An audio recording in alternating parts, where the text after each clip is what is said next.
Hey guys, I've been seeing a ton of comments from you guys with something along the lines of, I'm doing everything right, I'm exercising, I am eating clean, and I'm just not losing weight. And if nothing changes, ultimately that could lead to a weight loss plateau. So today we're breaking the cycle. And rather than giving general tips, I'm going to show you a specific example of one of my subscribers' daily meals and daily exercise so that you can see this in action and how you can actually apply it to your meals and your exercise as well. Okay, so here's the meal plan from Michelle. Just for some background information, Michelle is 5'4", currently weighs around 185 pounds, but her goal is 140 pounds. She's already made some really great adjustments to her lifestyle to help her achieve her goals, such as using intermittent fasting daily, and it looks like prioritizing protein-rich foods and removing those more starchy ingredients. And she's also discovered that she might be carb sensitive and possibly celiac. So she's cut out grains and gluten. She also walks 10,000 steps per day. So for Michelle, even after all that, her weight is still fluctuating around 184 to 185,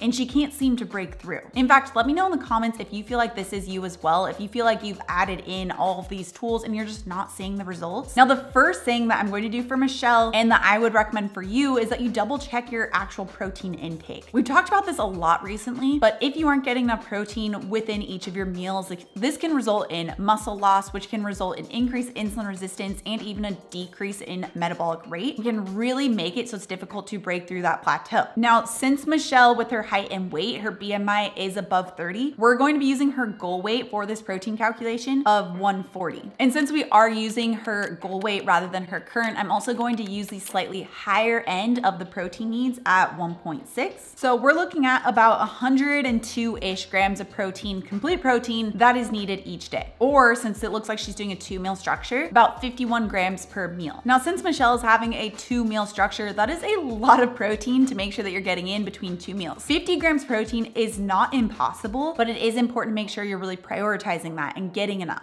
Now, it does look like she is prioritizing the protein, but since she didn't give the amounts, let's go ahead and calculate roughly how much she would need to be eating of what she's putting down here. So a typical lunch is the rolled up turkey or chicken with cottage cheese, hard-boiled egg, raw veggies, and raspberries. So the main protein sources are the turkey/chicken, cottage cheese, and hard-boiled egg. Now, let's take a look at this in ounces. So if we put in 4 ounces, that gives us about 24 grams of protein. So next she also has an egg. It sounds like she's just eating 1 egg. So I'm just going to add this on here like that. So you can see already we're at about 29 grams of protein. So we need to be getting that extra 20-ish grams of protein. So for cottage cheese, assuming she's getting the 4%, which is like the full fat, that's going to be about a cup.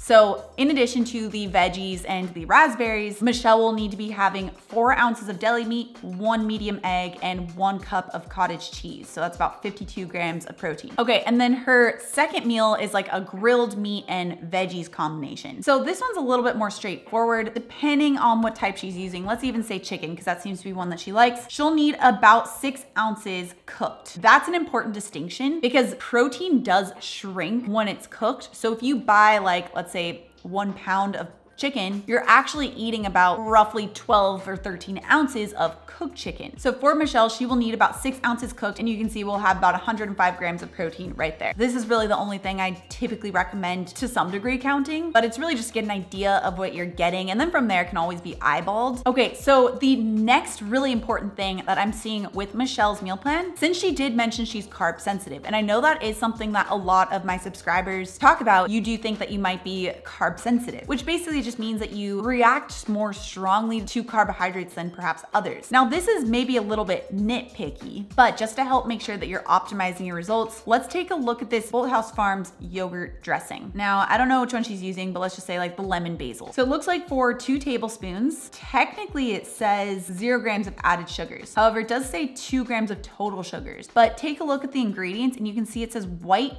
grape juice concentrate right here. So that white I am Groot. The white grape juice concentrate might not be added to the nutrition facts as a added sugar, but especially if you're carb sensitive, it's still a sugar and it's still going to respond in the same way as a sugar in the body. And if you're just using like the true 2 tablespoons worth, it's probably not that big of a deal. But like, let's say you're adding in 6 tablespoons or more of dressing, now we're looking at 6 grams of sugar, and depending on the carb sensitivity, that can really start to add up. So you can always make your own dressing that is free of sugar, especially something like a yogurt dressing. It's pretty simple to make. or there are true zero sugar salad dressings that can be found. I believe Primal Kitchens has some zero sugar salad dressings. So that's not necessarily the make or break item, but it is something to consider. Now, before we get into the primary thing that can really help to jumpstart results, if you guys are liking this style of video, give this video a thumbs up. Lets me know that you guys want to see more of this and that you want more of your meal plans reviewed. And if you guys like it, I'll do more. Okay, so the primary way to help jumpstart in this situation that I'm seeing with Michelle, she's getting 10,000 steps per day, which is fantastic. That's a really, really great baseline for activity. But one thing that can really help to accelerate results, especially in this circumstance where carbohydrate sensitivity is likely an issue, is adding in some degree of resistance training. Doesn't have to be like crazy bodybuilder style. Anything that gets the muscles challenged helps the muscles to just absorb excess glucose, can help to improve insulin sensitivity. And I've seen with so many of my clients, Kristen was one of them actually, not a client, but one of the AMPs following the complete intermittent fasting bundle, where they found that once some type of resistance training is added in, can really help to jumpstart, especially those body recomposition, weight loss results. And starting off slow is so important. So just starting off with body weight. Actually, Kristen talks a lot about this. I'll have her video and her interview linked down description below because she gives such great tips in her interview on what she did. A really good place to start in this circumstance, something I recommend to a lot of my clients in the beginning, starting off with 20 to 40 minutes. How beautiful is my handwriting?